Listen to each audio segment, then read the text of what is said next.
사실상 이제 바로 띡 다원론자로 들어가면 좀 헷갈릴 수 있으니 간단하게 철학은 규정이라고 말씀드렸죠. 계속 반복해서 드리는 말씀이신데 규정이에요. 그래서 우리가 지금 규정을 하고 싶은 거는 생명의 네. 죄송한데요.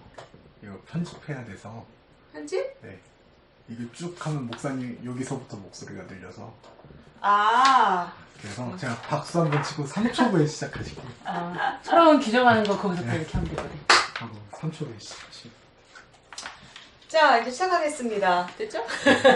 자, 철학은 규정인데 지금 저희는 생명을 규정을 하는 거라 생명을 이제 규정을 하는데 이 생명이라고 볼 수 있는 거는 신과 인간과 자연이죠. 자, 그런데 이것을 있게 하는 배후의 근원.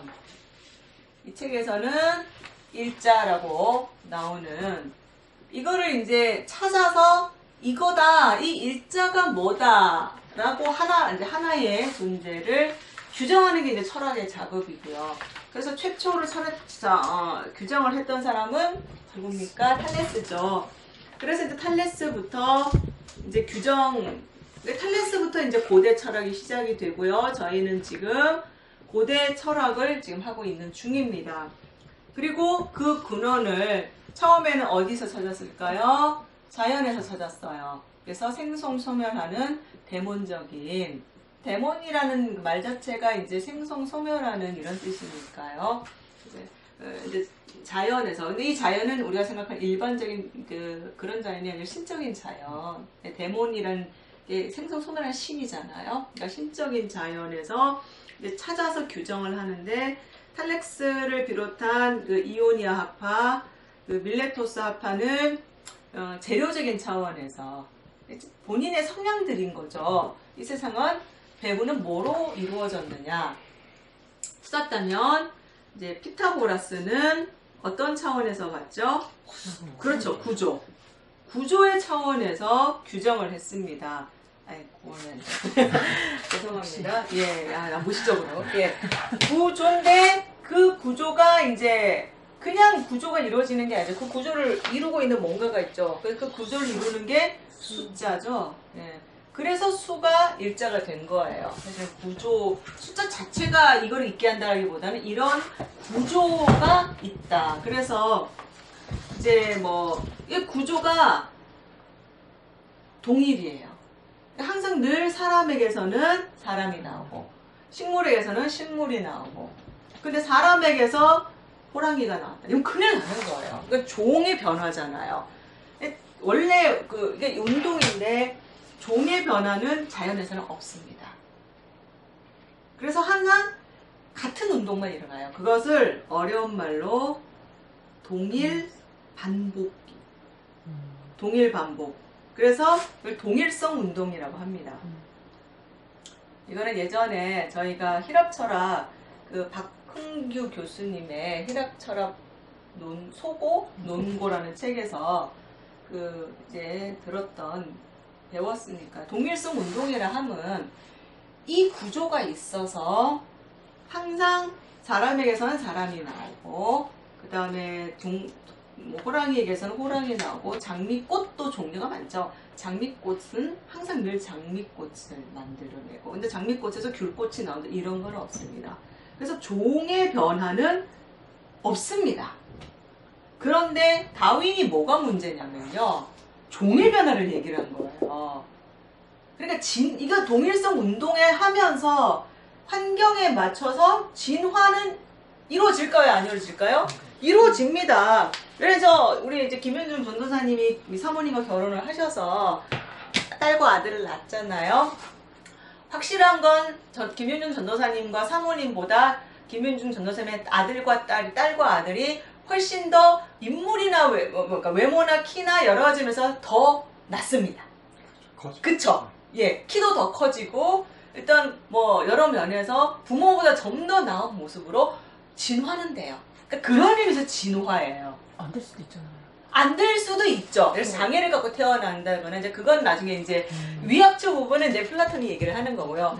원칙적으로는 이제 그렇다는 거예요. 그러니까 진화가 늘 이루어지는 건 아닌데 가능한 그 인간이고 동물이고 생물은요 살아있는 한 자기보다 더 낮게 그 더 나은 그 후손들을 낳고 싶어하는 본능을 가지고 있어요. 그래서 사람이 결혼을 할 때도 나보다 좀 더 나은 자식을 위해서 후손을 위해서 인물도 보는 거고 가문도 보는 거고 머리도 보는 거 그런 거예요. 그건 누가 가르쳐주지 않아도 솔직히 내가 낳은 아들 딸인데 나보다 못하다 속상하잖아요. 나보다 좀 더 예뻤으면 좋겠고 나보다 좀 더 키도 컸으면 좋겠고 머리도 좋았으면 좋겠고 사실 그 부모 마음 똑같거든요. 근데 사람뿐 아니라 동물도 마찬가지. 이제 본능적인데 다윈은 이거를 처음에 얘기를 했는데 이제 다윈의 후손들이 이제 다윈의 그 다윈주의자들이 이거를 나중에 무시하고 종의 변화를 얘기한 거예요. 그래서 그러잖아요. 아메바부터 시작해서 그게 동물이 단세포에서 다세포가 되고 종의 변화 자연에서는요. 고대 철학에 따르면 그런 일은 절대 일어나지 않습니다. 그리고 이거를 자연에서 이런 거를 증명한 사람이 피타고라스인 거예요. 그래서 이제 기하학을 통해서 그걸 증명을 했어요. 예를 들어서 우리가 너무 잘 아는 피타고라스 정리. 삼각형이 있는 한, 특히 직각삼각형, 모든 직각삼각형은 자, 이게 A고 B고 C면 알죠? 피타고라스 정리. A제곱 더하기 B제곱은 C제곱과 같아. 이거는 모든 직각삼각형이랑 다 똑같습니다. 동일성 반복의 운동입니다. 그렇기 때문에 동일성 운동이 계속 일어나기 때문에 어떤 거를 얻게 되면 보편성을 얻게 되는 거예요. 보편성이라면 언제 어디서나 똑같이 적용이 된다는 얘기죠. 이거는 원래 이제 지금 여기는 안 나오는데 그 조금 더 이제 보충 설명을 해드리는 이유가 오늘 소크라테스랑 관련이 돼서 그래요. 네. 여기까지 이해가 안 된다? 뭔 소리인지 잘 모르겠다. 알겠어요. 전도사님 아시겠죠? 네. 그래서 동일성 운동이 자연에서는 종의 변화는 없습니다. 그냥 같은 종에서 같은 종으로 늘 나와요. 하지만 이 동일성 운동 덕분에 보편성이 확보가 되고요. 보편성이란 얘기는 곧 이게 진리가 된다는 얘기입니다. 그래서 자연에서는 이게 확보가 됐어요. 그리고 피타고라스가 기하학을 통해서 또 음계도 사실은 똑같죠. 음계도 뭐 장산도 단산도 뭐 단5도 이렇게 딱 얘기하면 항상 동일하단 말이야. 그러면 몇천 년이 수천 년이 지나도 지금도 똑같단 말이야. 피타고라스의 이 정리는 지금 이게 기원전 사람이잖아요. 근데 수천 년이 지난 지금도 똑같이 적용이 되죠. 근데 진리죠. 자연에서는 보편성과 진리가 확보가 됐습니다. 그래서 피타고라스를 시작을 해서 뭐 유클리프, 기하학 뭐 이런 것들이 좀 더 이제 증명을 해준 거예요. 근데 이게 새로운 게 아니죠. 이미 자연 속에 있는 건데 그냥 있는 걸 드러내준 거죠. 그래서 이미 있는 것에서부터 증명을 통해서 알린 게 그래서 진리를 확보해준 게 에피스테메. 그러니까 에피스테메가 여기서부터 나온 거예요. 선생님 맨날 에피스테메 그러시잖아요. 그 에피스테메가 이미 있는 것을 토대로 보편성과 진리를 확보해주는 것, 증명을 해주는 거죠. 그게 에피스테메고 근거를 둔 거죠. 자, 그거 없이 내가 내 의도대로 그냥 이런 근거 없이 내 생각만 얘기하는 건 뭐라 그럴까요? 독사. 이거는 억견이라고 합니다. 그리고 이거는 에피스테메. 그래서 모든 학문은요 에피스테메가 돼야 돼요. 그래야 보편성을 얻고 진리라고 인정을 받게 됩니다. 자, 너무 길었어요. 자, 그 다음에 이제 운동의 차원에서 본 사람이 헤라클레이토스죠. 자, 이거는 그냥 지금 들어놓으시고 이걸 왜 굳이 말씀을 드렸는지는 이따가 소피스트랑 그 소크라테스의 때 말씀을 드릴게요. 헤라클레이토스는 어떤 차원에서 배후의 일자를 봤을까요? 운동. 그렇죠? 그래서 그것을 상징을 이제 불러본 거죠.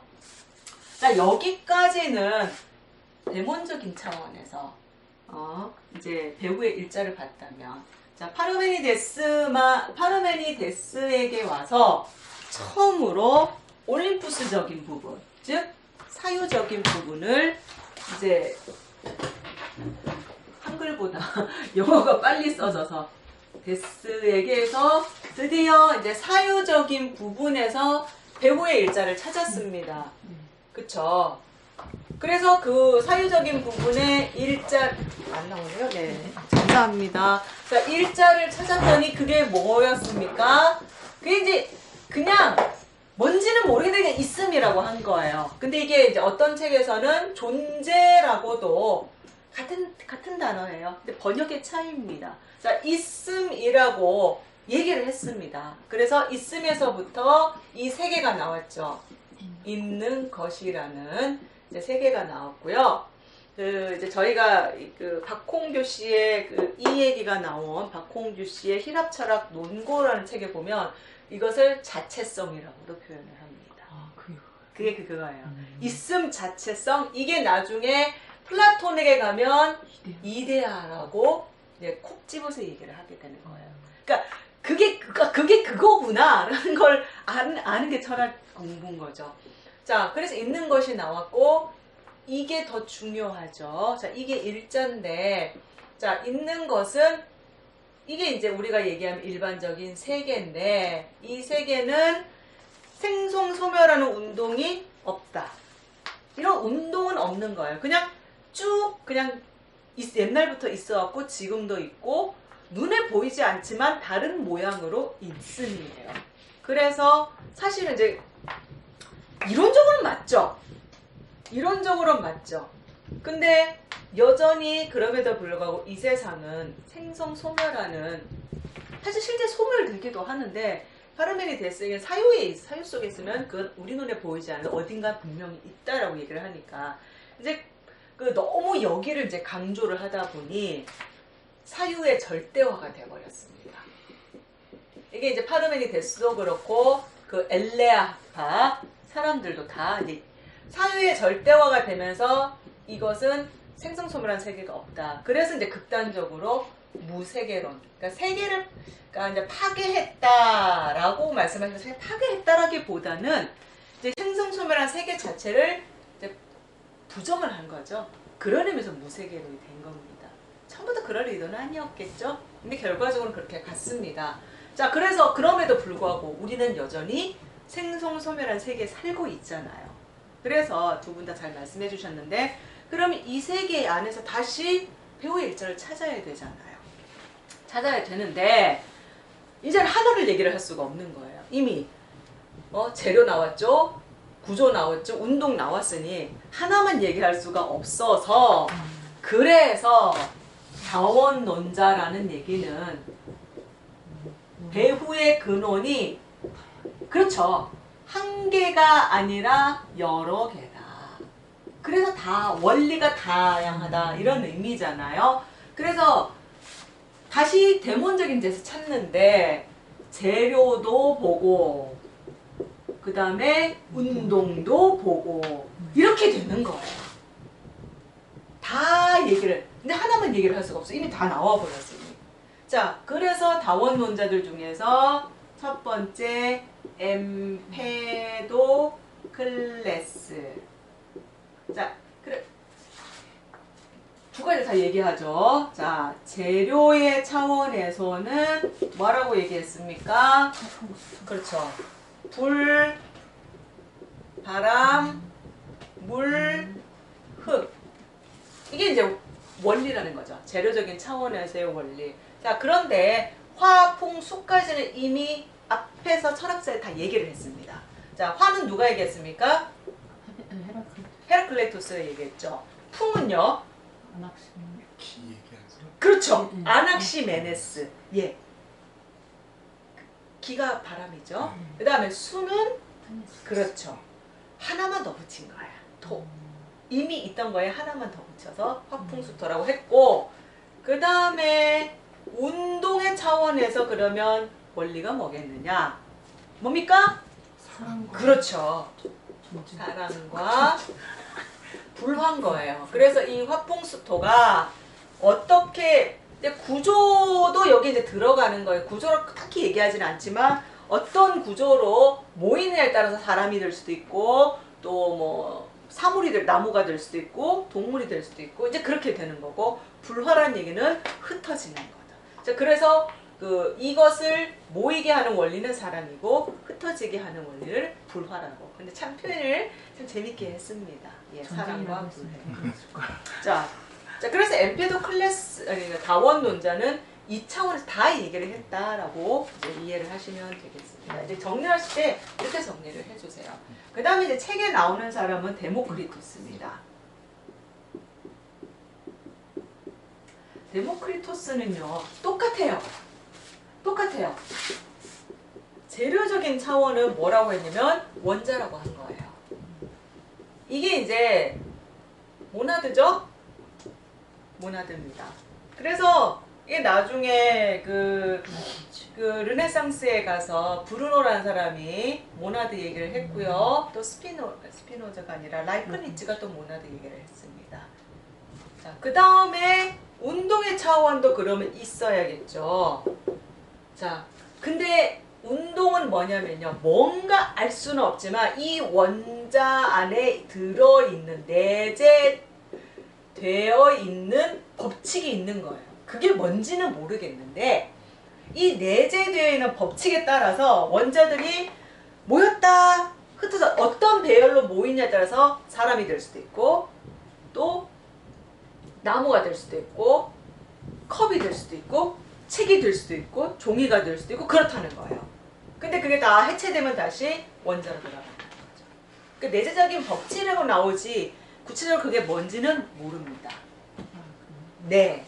그리고 이제 이 원자가 내재적인 법칙에 따라서 활동하는 공간이 비유라는 그 비어있지만 비어있지 않은 그 비유의 공간이라는 게 그게 그 의미입니다. 저 여기서 반대적으로 비유적인 것 해서 뭐가 네. 비유를 뭘 들었지 그러니까 그 얘기면 그 비유가 한자를 안일 비자에 이 뜻이에요. 그러니까 없는 것도 아니고 그렇다고 있는 것도 아닌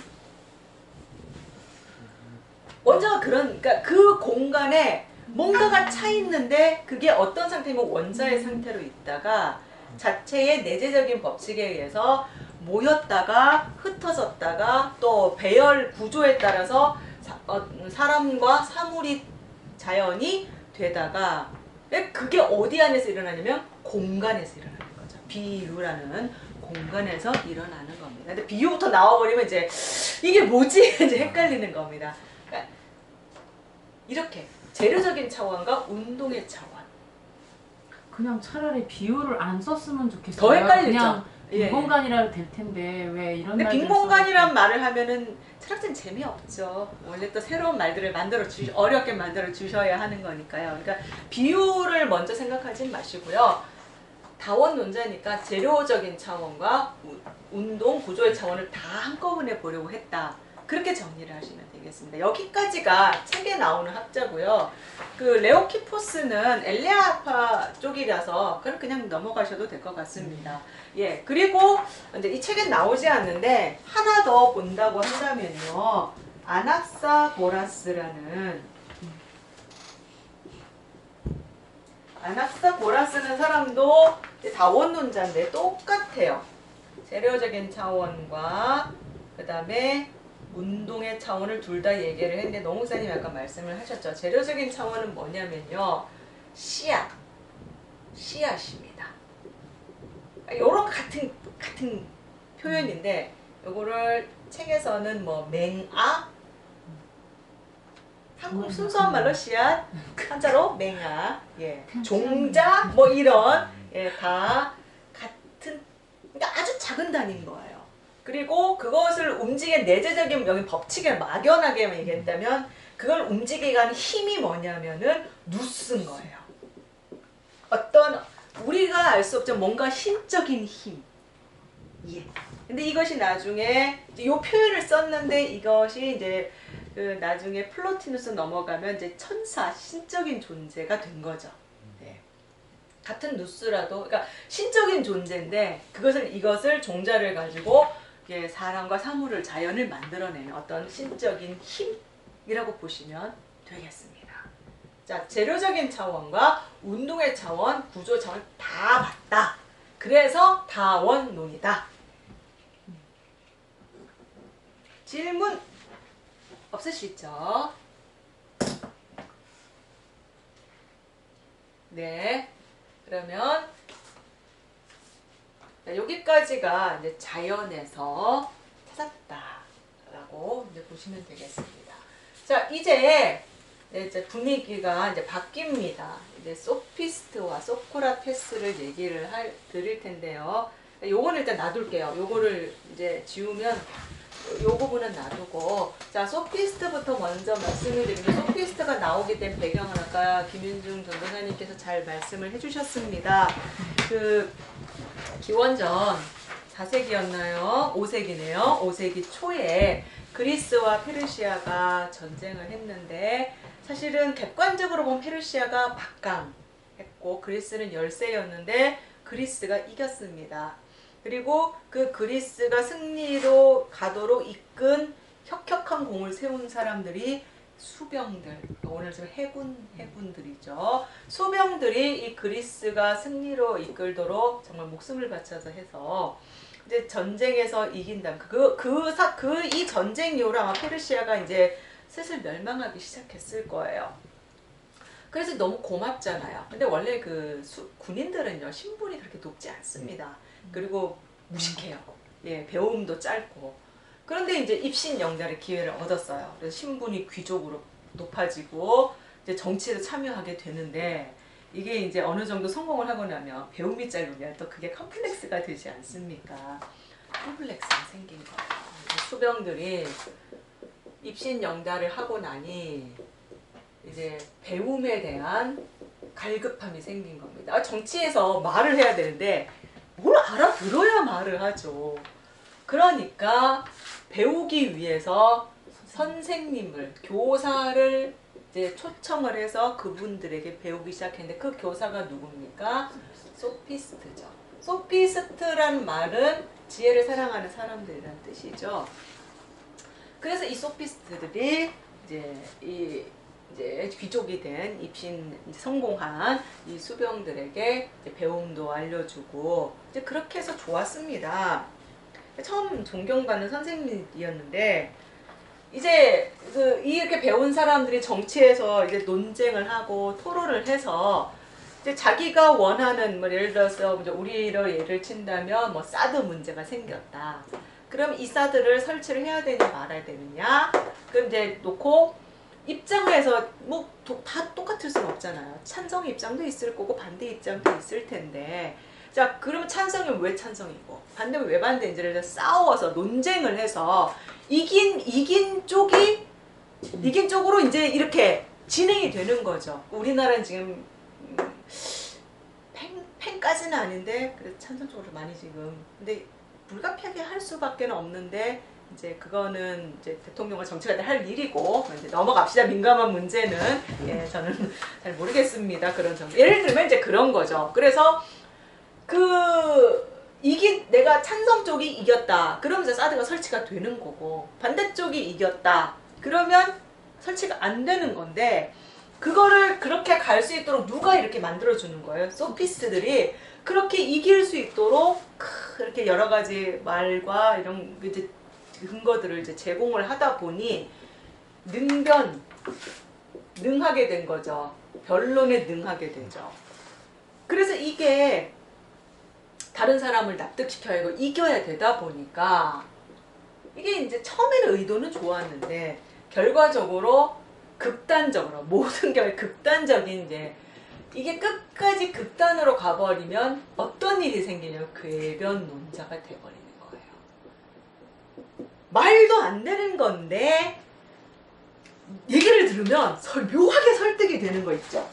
정말 말도 안 되는데, 그러니까 우리가 너무 잘 아는 토끼와 거북이의 예. 절대로 토끼는 거북이를 이길 수 없다.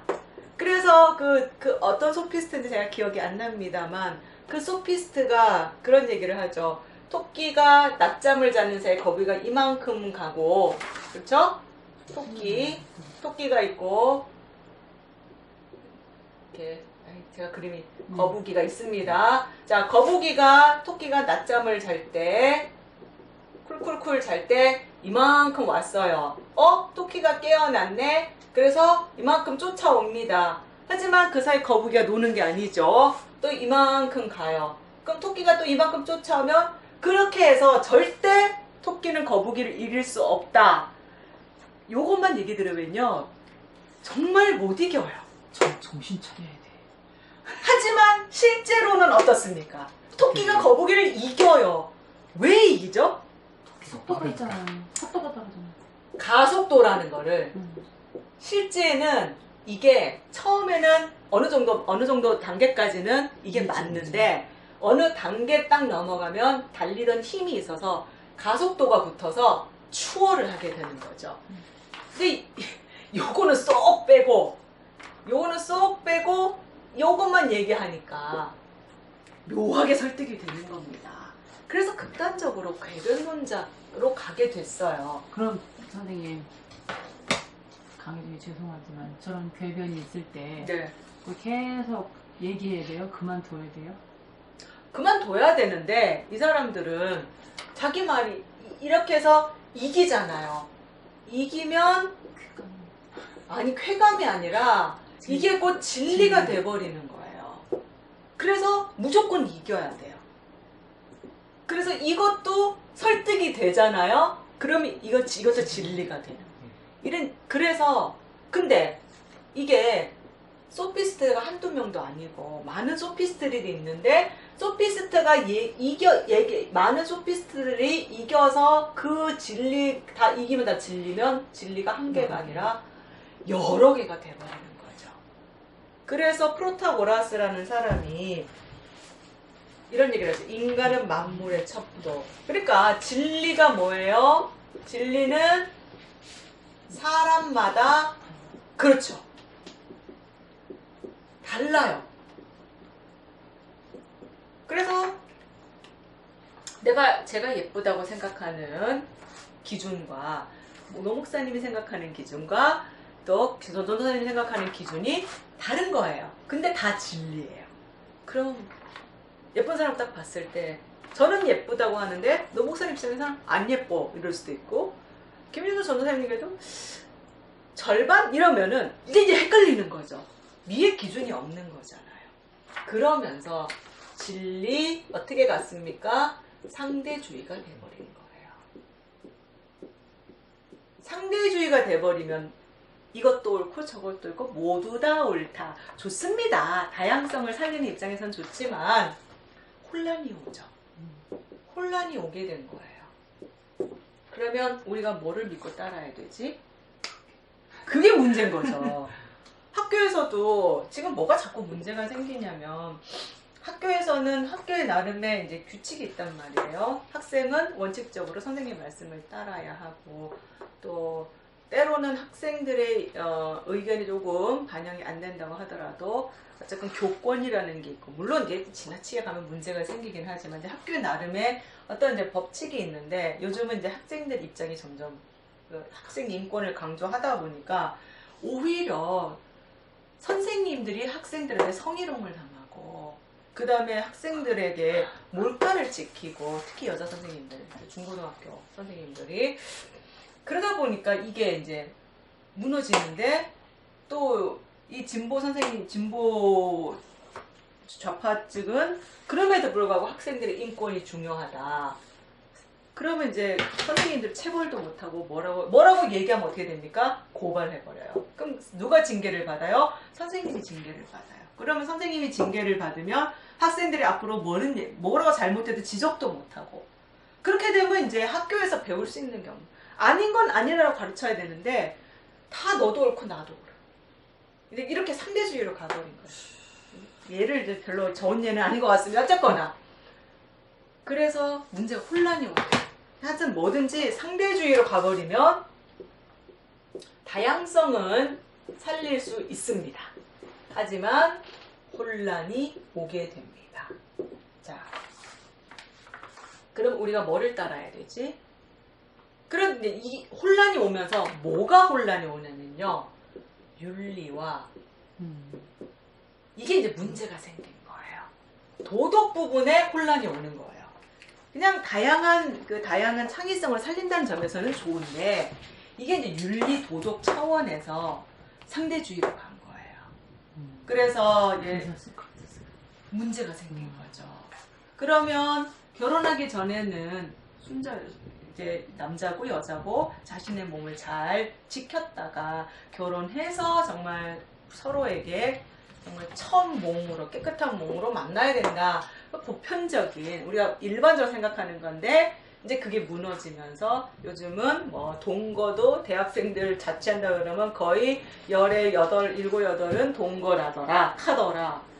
그런 얘기들. 그리고 정말 대학 졸업할 때까지 수총각 수처녀가 거의 없다더라. 이런 얘기 들으면 이제 심각한 거죠. 문제가 생기는 겁니다. 그건 이제 하나의 예고요. 어떤 도덕적인, 윤리적인 부분에서 상대주의가 여기까지 가게 되는 거죠. 그래서 혼란이 온 거죠. 다른 거 혼란이 아니라 이 부분에서 상대주의가 되기 때문에 혼란이 왔습니다. 그럼 우리가 무엇을 따라야 되지? 어떻게 살아야 되지? 이런 부분에서 문제가 생겼는데, 자, 그때 이제 소크라테스가 나타납니다. 자, 소크라테스가 얘기를 합니다. 정말 이렇게 윤리 도덕이 무너지고 혼란스러운 상황에서 정말 윤리와 도덕에도 이 피타고라스가 그 자연에서 동일성 운동, 즉 보편성을 확보하는 동일성 운동을 찾아내서 진리를 발견을 했듯이 윤리 도덕 차원에도 이런 게 있지 않겠느냐 라고 얘기를 한 사람이 소크라테스인 거예요. 즉 윤리 도덕에서도 보편성, 누구나 시대를 초월해서 공간을 초월해서 누구에게나 똑같이 적용되는 보편성과 절대성이 있지 않을까? 그게 없다면 이 사회가 어떻게 유지가 될까? 근데 윤리도덕은 사실은 자연의 차원은 아니죠. 누구에게로 넘어옵니까? 인간에게로 넘어오는 거예요. 그래서 안트로피네라고 얘기를 한 겁니다. 자연은 윤리도덕 필요 없어요. 그냥 본능에 충실해 살면 돼요. 근데 사람은 윤리도덕을 지키며 살아가야 되기 때문에 그래서 이제 인간의 차원에서 이 인간은 어떤 인간이에요? 자연 속에 있는 인간입니다. 이 차원에서 처음 얘기한 사람이 소크라테스예요. 그래서 대단한 겁니다. 사실 자연은 이런 거 찾기 쉬워요. 근데 뭔가 눈에 보이지 않는 윤리 도덕 차원에서 이 보편성과 절대성 찾는다? 증명을 해야 된다? 어렵죠. 그래서 소크라테스가 위대한 사람입니다. 자, 그러면 이제 소크라테스의 핵심 키워드를 한번 알아볼까요? 아까 매우 궁금해 하셨던 자, 핵심 키워드를 자, 왜냐하면요, 소크라테스가요, 너무나 우리가 많이 듣고, 이거 알기는 아는데, 의외로 또 소크라테스를 얘기를 해보라 그러면, 얘기를 잘 못해요. 그래서, 이제 제가 핵심 키워드를 쭉 적을 테니까요.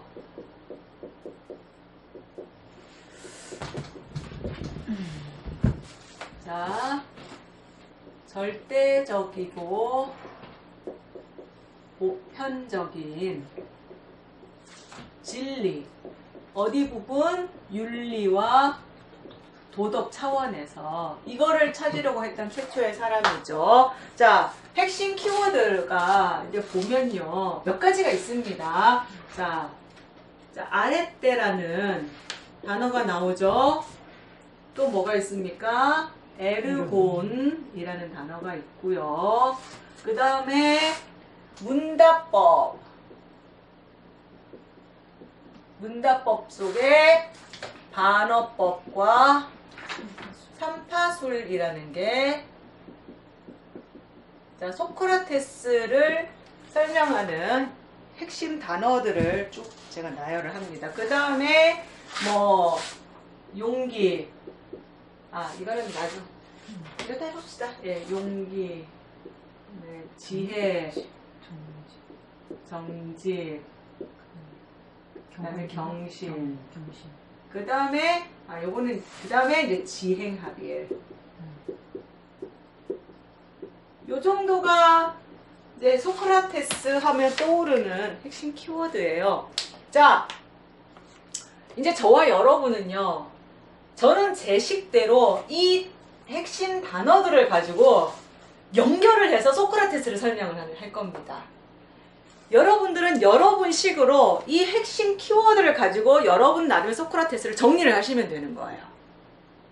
이게 다 들어가서 스토리를 만드시면 되는 거예요. 그러니까 이게 다 들어가야 돼요. 하나라도 빠지면 안 됩니다. 근데 이걸 어떻게 그러면 정리를 할 것이냐? 예. 그건 이제 여러분들에게 여러분들 능력이죠. 예, 정리를 잘 해보십시오. 예, 핵심 키워드. 자, 소크라테스가요, 절대적인 보편의 진리가 소크라테스는 있다고 본 거고요. 소피스트는 없다고 본 거잖아요. 자, 있는데 그러면 이거를 뭐라고 불러야 될까? 뭐라고 불러야 될까? 절대적이고 보편적인 진리를. 그래서 뭐뭐 다움, 뭐뭐 답다.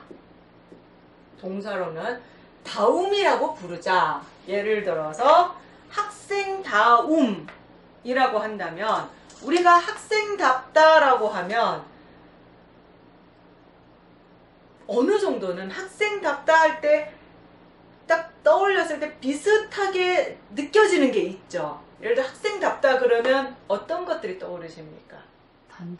단정해야 되고, 그쵸? 경청하고, 선생님 말씀 잘 듣고, 학교에서 담배 피거나 이러지, 문제 일으키지 않아야 되고, 그 다음에 자, 이 책상이 책상답다라고 한다면, 이 책상이 책상다우려면 어떻게 해야 되죠?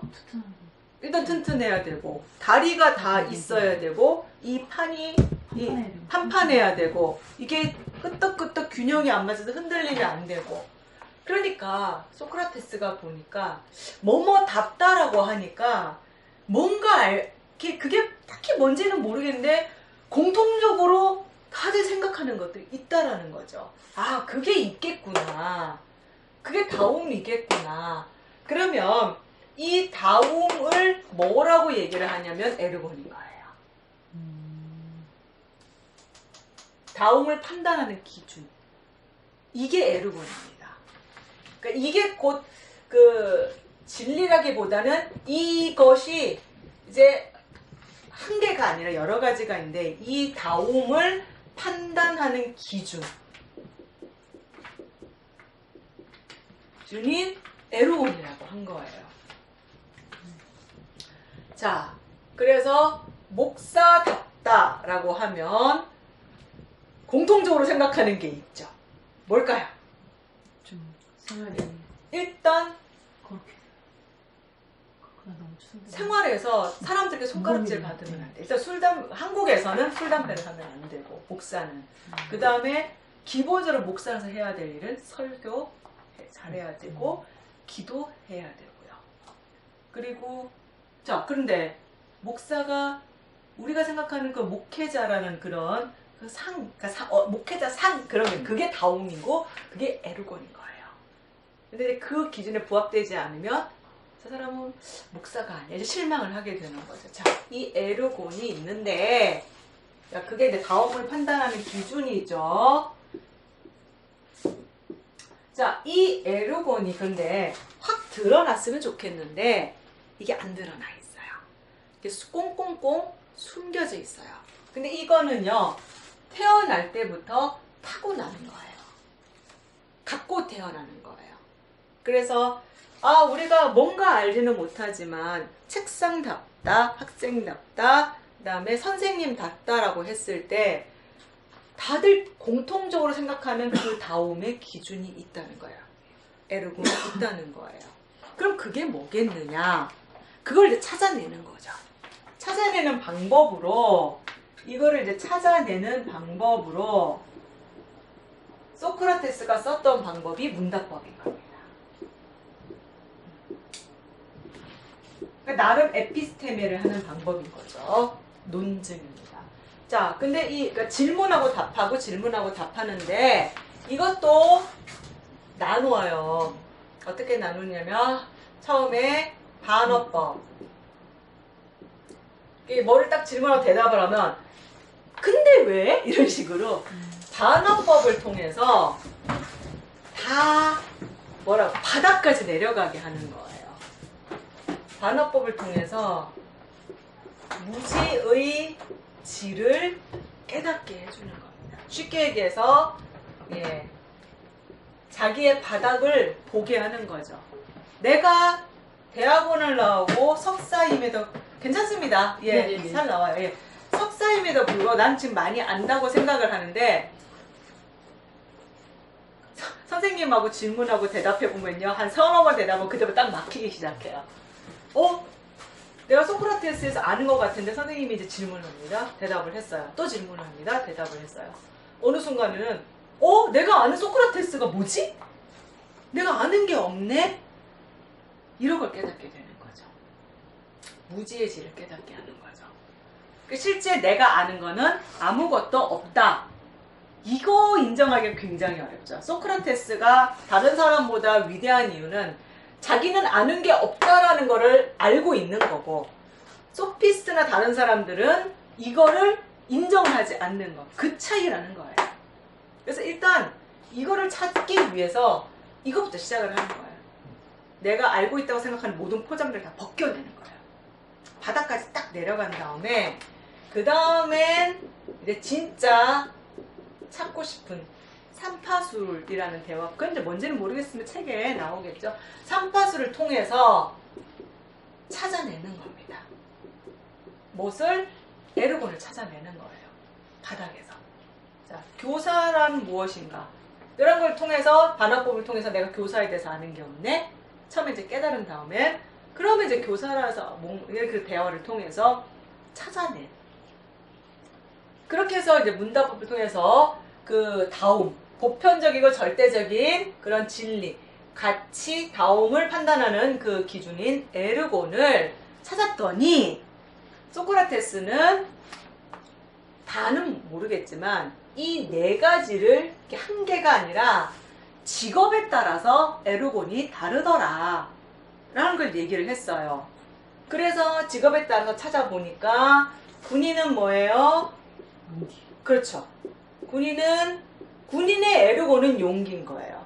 일단 군인은 용감해야 돼요. 아무리 힘 좋고 아놀드 슈왈제네거처럼 근육질이다 하는데 겁이 많아. 어머 무서워. 군인답지 못하죠. 진짜 군인교 있어 보니까요. 키가 180이 넘고 이따만한데 가키 보면 어머 무서워요. 너무 웃긴 거예요. 덩치가 산만한 친구들이 벌레 무서워하고 야, 군인 맞냐? 이런 생각이 들더라고요. 군인은 용기가 있어야 돼요. 그 다음에 정치가는 지혜. 그렇죠. 지혜. 정치가라면 최소한 지혜가 있어야 나라를 잘 다스릴 수 있고 억울한 일을 당하지 않게 할 수 있지 않겠냐. 솔로몬도 그래서 지혜를 구한 거잖아요. 자, 그 다음에 상인, 장사하는 사람들에게는 정지. 그렇죠, 정지. 속이면 안 되죠. 당장은 작은 이유는 볼 수 있을지 몰라도 결국 그 상인은 어떻게 됩니까? 망합니다. 사람들이 한 번 속지 두 번 속나요? 거기 절대 가지 마라. 정직해야 됩니다. 그 다음에 제사장, 종교인은 에르곤이 뭐였냐면 경신, 즉 신을 잘 섬기면 되는 거예요. 그러니까 오늘날의 목회자는 하나님 말씀만 잘 들으면 돼. 말씀 따라만 살면 되는데 하나는 경신은 안 하고 정치하고 맨날 그런 것만 하니까 그러니까 한국교회가 욕을 먹는 게 아니겠느냐 라고들 얘기를 하십니다. 어때요? 판단, 답답. 자, 누구에게나 보편성을 확보가 되죠. 맞아 이렇게 해야 돼. 논증을 한 거예요. 피타고라스처럼 어디에서? 윤리도덕적 차원에서. 자, 이렇게 했는데 그러면 왜 이렇게 안 되냐? 왜 이렇게 못 사나?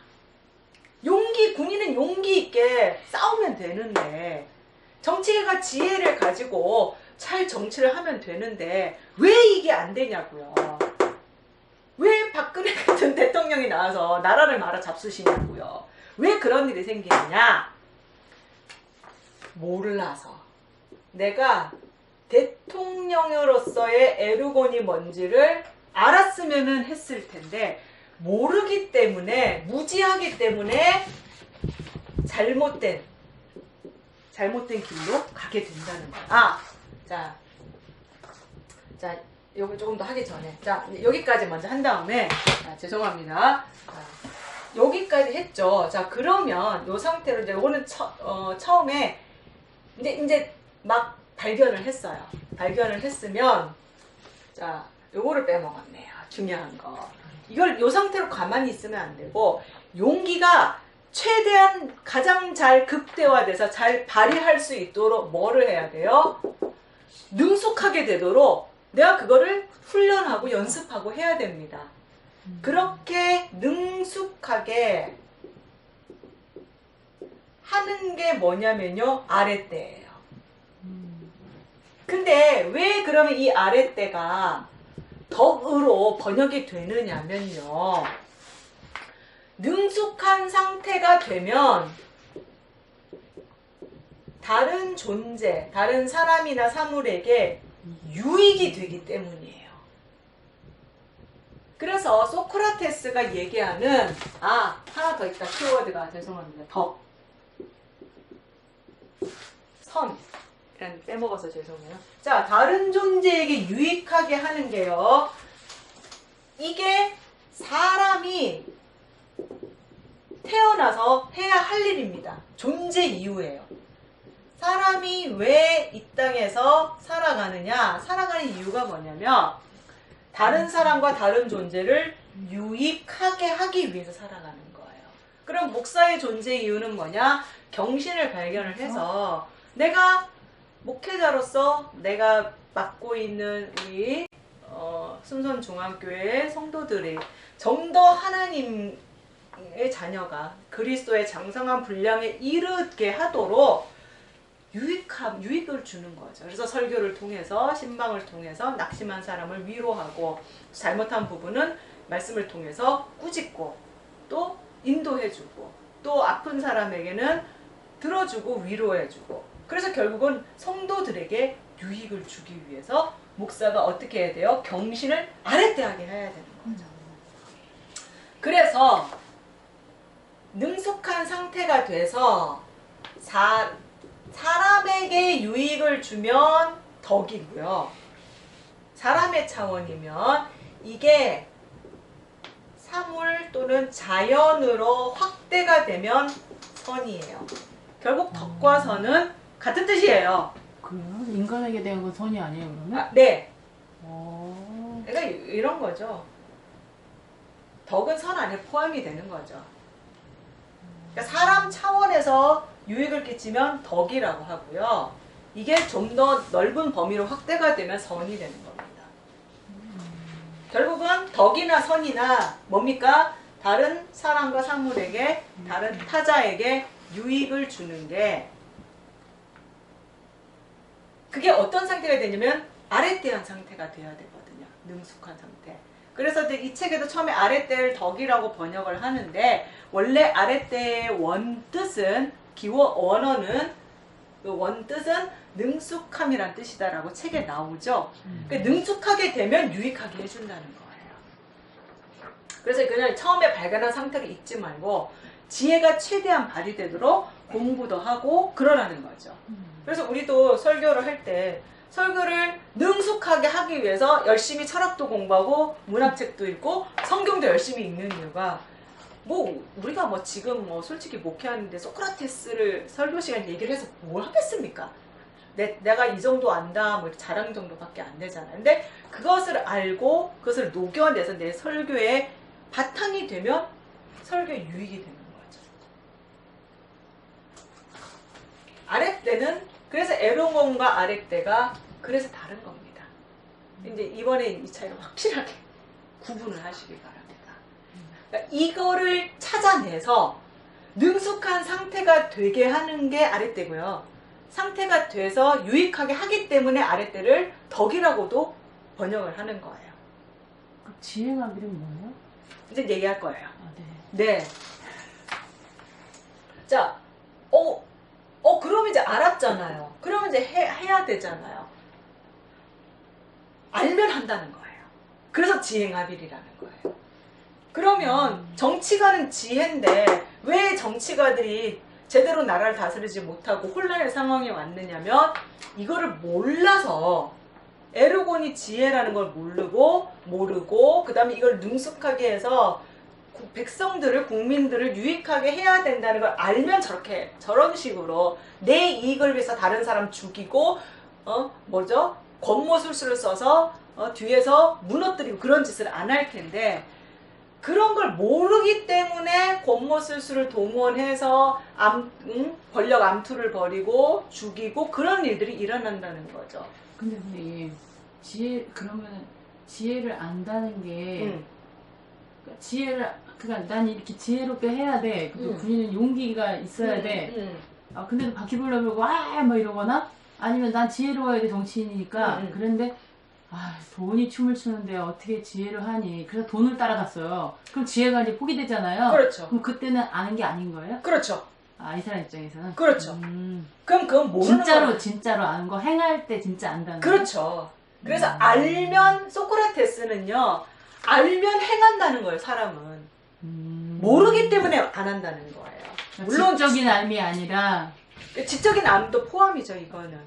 근데 그거 갖고는 안 되는 거 아니에요? 그렇죠. 행함이 같이 실천까지 나와야 돼. 그렇죠. 행까지 나와야 돼. 예. 그래서 몰라서 그러는 거니. 그러니까 소크라테스가 억울하게 독배를 마시고 이제 죽임을 당하잖아요. 저 사람들도 몰라서 저러는 거다. 만약에 알면 저렇게 하지 않을 거다. 그래서 지행합일, 합일 이런 얘기를 한 거예요. 몰라서 문제가 일어나는 거고 세상이 악해지는 거다.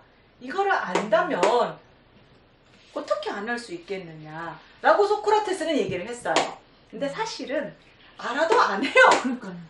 근데 그 얘기는 소크라테스 그 얘기까지 하면 안 되잖아요. 그냥 이 소크라테스가 이 얘기를 하고 자기는 이걸 자기의 평생 그걸 삼고 이것 때문에 독배를 마시고 죽었는데 이걸 지키기 위해서. 근데 안 하면은 그럼 이거 없다고 이거를 그렇게 주장할 필요가 없는 거죠. 알아도 안 하는데 뭐. 그럼 진리상대주의에 뭐가 달라요? 이거를 지키기 위해서는 알아요. 그리고 알면 물론 인간은 연약한지라 알아도 때로는 무너지기도 하고 뭐 넘어가기도 하지만 그래도 사람이라면 최소한 알면 안 하려고 노력은 하잖아요. 아닌가? 소크라테스는 그렇게 본 겁니다. 지행합의는 그래서 나온 거예요. 알면 자 이걸 이렇게 해서 문답법을 통해서 반합법을 통해서 이렇게 알면 사람은 그대로 살아갈 수밖에 없지 않겠느냐. 그래야 절대적이고 보편적인 진리가 이 세상에 살아있고 그러니까 이게 있다는 거를 이런 식으로 논증을 한 겁니다. 어렵죠? 이걸 이제 저는 이런 식으로 연결을 했습니다. 자, 각자 목사님들께서는 여러분들의 그러니까 이것만 다 들어가면 돼요. 그 이제 어떤 식으로 이렇게 연결을 해서 내가 소크라테스를 설명할 것인가 그건 여러분들에게 달려 있습니다. 감사합니다. 내가 또 빼먹은. 그리고 이제 반어법 3파수를 얘기한 게 그냥이 아니었어요. 소크라테스 아버지가 조각가였죠. 그 다음에 어머니는 산파였대요. 자, 조각가는 뭡니까? 겉에 있는 거 다 잘라내는 거죠. 다 잘라서 그 속에 있는 거를 조각을 해내는 거고. 그래서 반어법은 덮여 있는 거를 다 걷어내는. 아버지에게서 반어법을 배웠고요. 그러니까 그런 이제 아이디어를 찾아낸 거고, 어머니 속에 있는 걸 찾아내잖아요. 끄집어내잖아요. 삼파술, 그래서 에르곤을 찾는 겁니다. 그래서 에르곤, 아랫대 곧 덕이라고 하는데 사실은 아랫대를 덕이라고 번역하지만 사실 아랫대의 원래 뜻은 능숙하게, 능하게 한다는 뜻이죠. 가장 능숙하게. 수영 선수, 박태환이 수영 선수인데 선수에게 아랫대는 뭘까요? 그걸 가장 잘하는 거죠. 그러면 박태환이라는 선수에게 아랫대는 수영을 잘하는 거예요. 그 수영을 잘하기 위해서 특히 자유형이 주종목인데 그 자유형도요 그냥 팔 젓는다고 이게 되는 게 아니더라고요. 그러면 자유형에 가장 맞도록 그 몸의 근육도 키워야 되잖아요. 그러니까 진짜 엄청난 훈련을 하더군요. 그 영법에 맞게 자유형, 배형, 평형, 저병에 따라서 쓰는 근육이 달라요. 그래서 그 근육을 키워서 확실히 근육이 생기면요 물을 잡는 힘도 달라져요. 확실히 달라요.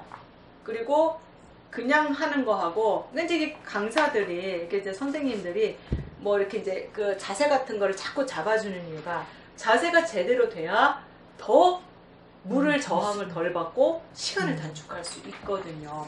제가 예전에 펠프스, 마이클 펠프스, 그 전 세계적인 수영의 전설이잖아요. 그 펠프스는 저병이 특히 유명한데 저병 훈련 영상을 잠깐 본 적이 있었어요. 그 왜 잠수할 때 왜 스킨 스쿠버 같은 거 할 때 안 내려가거든요. 특히 수트를 입기 때문에 사람 몰래 물에 뜨게 돼 있어요. 그래서 억지로 바닥에 가라앉기 위해서 납덩어리를 이렇게 차고 물속에 내려가거든요. 그래서 나중에 해녀들도 잘 보세요. 허리에 뭔가 이렇게 차요. 그게 나비예요.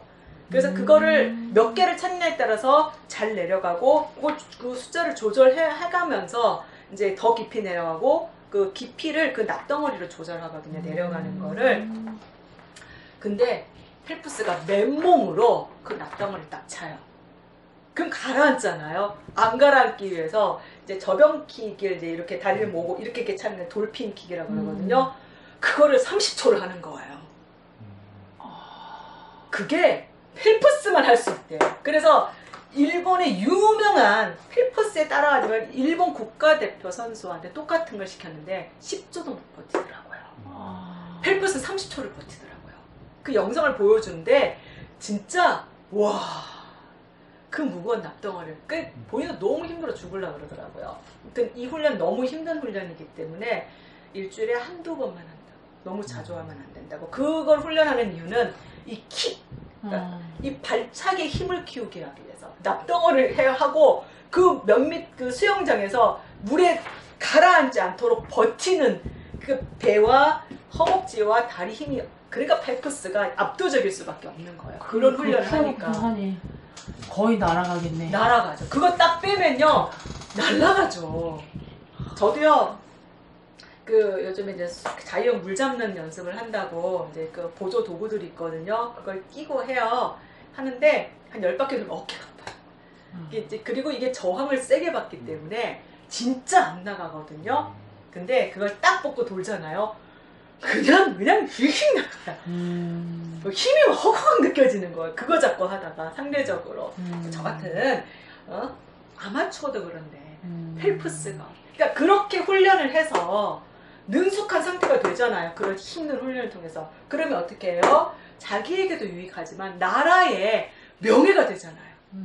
마이클 펠프스 하면 수영의 상징. 하나 따기 도는 거 20몇 개를 땄어. 이 말씀 들어서 되게 회개가 되네. 네. 나는 과연 목회자가 되기 위해서 얼마나 전문성을 하기 위해서, 저 사람은 나쁘게 갖고 그렇게 하는데 나는 네. 얼마나 기도했고 얼마나 말씀 보고 이거로 우리는 승패를 가리는 그렇죠. 거잖아요. 근데도 안 하고 다른 거 가서 이렇게 넉석거리고 하는 거.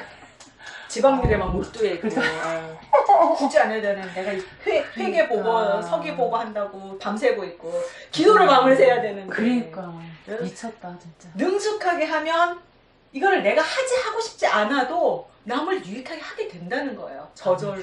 그러니까 소크라테스가 그렇게 얘기를 한 겁니다. 그래서 이게 비지? 능숙하게 해서 유익하게 하는 게 덕이기 때문에 아랫대가 덕이라고도 얘기를 할 수가 있는 겁니다. 근데 아랫대가 곧 덕이라고 하는 게 아니라 이런 이유 때문에 아랫대를 덕이라고 하는 거지, 그래서 아랫대를 덕이라고 한다면 선은 아가토스라고 하는 거죠. 그래서 아랫대를 덕이라고 했을 때 그 안에는 이런 의미가 들어있다. 그냥 아랫대를 덕 이러면 그게 뭔데? 이렇게 되는 거죠. 근데 이제 이렇게 설명을 들으면 얘기를 하면 그럼 이제 벌써 이제 마음이 뜨거워지죠. 나도 회개가 해야 나오네. 되는데. 철학을 또 회개가 나오고 마음이 뜨거워지고. 예. 예, 이상으로 제가 소크라테스에 관해서 드릴 말씀을 다 드렸습니다. 혹시 질문 없으십니까? 너무 감사했습니다. 예, 없으시면 여기까지 하도록 하겠습니다. 감사합니다.